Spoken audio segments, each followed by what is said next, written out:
Right now, Isle of Wight veterinarians are still processing more than 40 animals after deputies seized them from a home in Carrollton.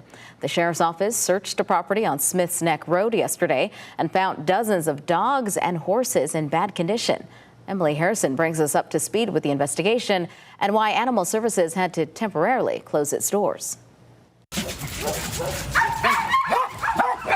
Isle of Wight deputies rescued 44 dogs and horses from this Carrollton home after investigators say they got multiple calls about possible abuse. What they found, deputies say, is dozens of animals living in extremely poor conditions. They had very minimal food, if any food at all, at that point. They had dirty water, if there was water there for them. They had shelter that had no padding. They were on rocks. Alicia Paul with the Isle of Wight Sheriff's Office says some dogs are suffering from parasitic infections, while a few of the horses could barely walk. Now deputies say the owner will face criminal charges. We believe it was a breeding situation. The person was taking in animals as a rescue, and sometimes that gets out of hand and you start to lose that ability to take care of them. In the meantime, Paul says Isle of Wight's Animal Services building is closed until veterinarians can keep up with the sudden influx of animals.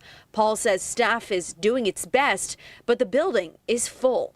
Our shelter's closed today and tomorrow. We already are at capacity with our shelter with animals that we already had, and then with the addition of this many animals, it may not sound like a lot, 40, but when you add that to our small shelter, it causes a lot of strain on the folks over there.